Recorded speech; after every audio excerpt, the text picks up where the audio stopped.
नमस्ते। AQ prime 1829 देख रहे हैं आप और मैं हूं लालित कुमार। आज बात करेंगे उस पड़ोसी की जिसकी हर हरकत पर हमारी नजर रहती है। जी हां, चीन की बात कर रहे हैं। चीन की इकोनॉमी, उसकी तरक्की की बातें तो खूब होती हैं। बुलेट ट्रेन, बड़े बड़े शहर, फैक्ट्रियों का जाल। लेकिन इन सब चमक दमक के पीछे एक कहानी और है। ये कहानी है कर्ज की, पहाड़ जैसे कर्ज की। खबरें आ रही हैं कि चीन का कुल कर्ज यानी सरकार, कंपनियां और आम लोग सबका मिलाकर उसकी जीडीपी का लगभग 300% हो गया है। अब ये 300% का आंकड़ा सुनने में ही डरावना लगता है। इसका सीधा मतलब ये है कि अगर चीन एक साल में 100 रुपये कमाता है तो उस पर 300 रुपये का उधार है। ये वैसी ही स्थिति है जैसे आपकी कमाई तो 50,000 हो, लेकिन आपके ऊपर 1.5 लाख का क्रेडिट कार्ड का बिल, पर्सनल लोन और दोस्तों का उधार हो। तो सबसे पहले इस 300% वाले आंकड़े को ही समझ लेते हैं। ये कोई जादू से निकला नंबर नहीं है। इसे कहते हैं डेट टू जीडीपी रेशियो। इसमें मुख्य तौर पर 3 हिस्से होते हैं। पहला, सरकार का कर्ज, यानी केंद्र सरकार और राज्यों की सरकारें जो पैसा उधार लेती हैं, वो सब। दूसरा, कॉर्पोरेट कर्ज, यानी देश की छोटी बड़ी कंपनियां जो अपने बिजनेस को चलाने या बढ़ाने के लिए बैंकों से या बाजार से लोन लेती हैं।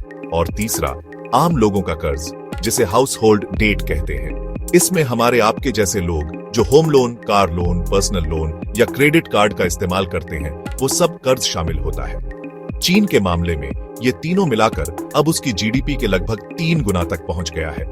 अब आप सोचिए, 2008 के आसपास चीन का यह आंकड़ा करीब 140% था और आज यानी 2025 में ये 300% को पार कर रहा है। यानी सिर्फ 15-16 सालों में कर्ज दोगुने से भी ज्यादा हो गया। ये रफ्तार ही सबसे ज्यादा चिंता की बात है। तो अब आते हैं असली कहानी पर। चीन इस कर्ज के जाल में आखिर फंसा कैसे? इसकी जड़ें जाती हैं साल 2008 में। आपको याद होगा, 2008 में अमेरिका से शुरू हुआ एक बड़ा आर्थिक संकट पूरी दुनिया में फैल गया था। उस वक्त चीन को भी डर लगा कि कहीं इस संकट की आंच उस तक न पहुंच जाए। चीन की इकोनॉमी उस वक्त बहुत ज्यादा एक्सपोर्ट पर निर्भर थी। मतलब वो सामान बनाकर अमेरिका और यूरोप जैसे देशों को बेचता था। जब उन देशों में ही मंदी आ गई तो चीन का सामान कौन खरीदता? तो चीन की सरकार ने एक फैसला किया। उन्होंने कहा कि हम अपनी इकोनॉमी को बचाने के लिए पैसा झोंक देंगे। सरकार ने एक बहुत बड़ा स्टिमुलस पैकेज लॉन्च किया, मतलब अर्थव्यवस्था में पैसा डालने की योजना। सरकार ने अपने सरकारी बैंकों को कहा, जाओ और जितना हो सके लोन बांटो। कंपनियों को, खासकर सरकारी कंपनियों को लोन दिया गया कि वो बड़े बड़े प्रोजेक्ट्स शुरू करें। सड़कें बनाओ, पुल बनाओ, एयरपोर्ट बनाओ, नए शहर बसाओ। मकसद ये था कि जब देश में इतना कंस्ट्रक्शन होगा तो लोगों को काम मिलेगा, नौकरियां पैदा होंगी, सीमेंट सरिया बिकेगा और अर्थव्यवस्था की गाड़ी चलती रहेगी। ये प्लान शुरू में काम भी कर गया। जब पूरी दुनिया मंदी से जूझ रही थी, चीन की अर्थव्यवस्था तेजी से दौड़ रही थी। दुनिया ने चीन के इस मॉडल की तारीफ भी की, लेकिन यहीं से उस कर्ज के पहाड़ की नींव पड़नी शुरू हो गई जो आज इतना बड़ा हो गया है। समस्या ये हुई कि ये जो लोन बांटने का सिलसिला शुरू हुआ वो रुका ही नहीं। सरकार को चस्का लग गया। उन्हें लगा कि विकास का सबसे आसान तरीका यही है। इसी चक्कर में चीन ने अपनी क्षमता से कहीं ज्यादा निर्माण कर लिया। इसे ओवर कैपेसिटी कहते हैं। मतलब जरूरत थी 100 टन स्टील बनाने की, लेकिन फैक्ट्रियां लगा दी 200 टन बनाने की। चीन के कर्ज की कहानी रियल एस्टेट के जिक्र के बिना अधूरी है। चीन के लोगों के लिए घर खरीदना सिर्फ जरूरत नहीं, बल्कि सबसे बड़ा निवेश माना जाता है। वहां के लोगों की ज्यादातर बचत प्रॉपर्टी में ही लगी है। पिछले 20 सालों में चीन में प्रॉपर्टी के दाम आसमान पर पहुंच गए। लोगों को लगा कि प्रॉपर्टी में पैसा लगाना मतलब गारंटीड प्रॉफिट। रियल एस्टेट कंपनियों ने इस मौके को भुनाया। उन्होंने बैंकों से और आम लोगों से एडवांस पैसा लेकर बड़े बड़े हाउसिंग प्रोजेक्ट्स लॉन्च कर दिए। एक के बाद एक शहर के शहर बसा दिए गए। समस्या तब शुरू हुई जब जरूरत से ज्यादा घर बन गए। कंपनियों ने इतने अपार्टमेंट बना दिए कि खरीदने वाले ही कम पड़ गए। इसका नतीजा यह हुआ कि चीन में घोस्ट सिटीज यानी भूतिया शहर बस गए। एवरग्रांडे जैसी बड़ी बड़ी रियल एस्टेट कंपनियां दिवालिया होने की कगार पर पहुंच गई। इन कंपनियों पर लाखों करोड़ का कर्ज था। जब ये कंपनियां डूबने लगीं, तो इसका असर पूरे सिस्टम पर पड़ा। पहला असर बैंकों पर हुआ, जिनका पैसा डूब गया। दूसरा असर उन आम लोगों पर हुआ जिन्होंने अपनी जीवन भर की कमाई इन कंपनियों के प्रोजेक्ट्स में लगा दी थी। यह बुलबुला सिर्फ कंपनियों और बैंकों तक सीमित नहीं रहा, इसने आम लोगों के कर्ज को भी बहुत तेजी से बढ़ाया। प्रॉपर्टी के दाम इतने ज्यादा थे कि लोगों को घर खरीदने के लिए अपनी क्षमता से ज्यादा होम लोन लेना पड़ा। यही वो चक्र है जिसमें चीन आज फंसा हुआ है। चीन के कर्ज की कहानी में एक और बड़ा किरदार है वहां की लोकल सरकारें, यानी प्रांतों और शहरों की सरकारें। चीन में इन लोकल सरकारों के बीच विकास को लेकर एक होड़ मची रहती है। चीन के कानून के मुताबिक लोकल सरकारें सीधे तौर पर बहुत ज्यादा कर्ज नहीं ले सकती थी, तो उन्होंने इसका एक तोड़ निकाल दिया। उन्होंने बनाई लोकल गवर्नमेंट फाइनेंसिंग व्हीकल्स, यानी LGFVEs। कागज पर यह कर्ज इन LGFV कंपनियों का होता था, लेकिन असल में यह था लोकल सरकारों का ही कर्ज। इसे ही हिडन डेट यानी छिपा हुआ कर्ज कहते हैं। और यह कर्ज इतना ज्यादा हो गया है कि आज ये चीन की सरकार के लिए सबसे बड़े सिरदर्दों में से एक है। चीन की कहानी तो हमने समझ ली, अब जरा अपने घर यानी भारत की तरफ देखते हैं। क्या हमारे यहां भी चीन जैसा खतरा है? सबसे पहले आंकड़ों पर नजर डालते हैं।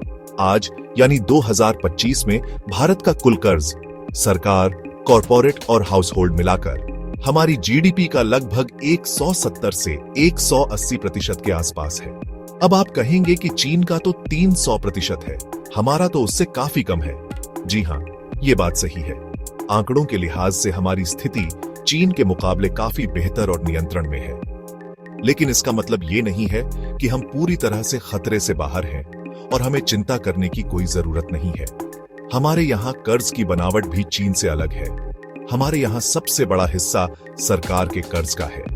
कॉरपोरेट कर्ज के मामले में भारत ने पिछले कुछ सालों में काफी सुधार किया है, लेकिन उसके बाद सरकार और रिजर्व बैंक ने कई कदम उठाए। इंसॉल्वेंसी एंड बैंक्रप्सी कोड यानी IBC जैसा कानून लाया गया। वहीं अगर हम आम लोगों के कर्ज यानी हाउसहोल्ड डेट की बात करें तो यह भारत में अभी भी काफी कम है, हमारी GDP का सिर्फ 40% के आसपास। चीन में यह आंकड़ा 65% से ज्यादा है, लेकिन यह ट्रेंड बदल रहा है। अब रिटेल लोन यानी home loan, car loan, personal loan और क्रेडिट कार्ड का चलन तेजी से बढ़ रहा है। खासकर फिनटेक कंपनियों के आने के बाद छोटे छोटे लोन लेना बहुत आसान हो गया है। ये एक अच्छी बात भी है क्योंकि इससे लोग अपनी जरूरतें पूरी कर पा रहे हैं, लेकिन हमें इस पर नजर रखने की जरूरत है ताकि लोग अपनी क्षमता से ज्यादा कर्ज के जाल में न फंस जाएं।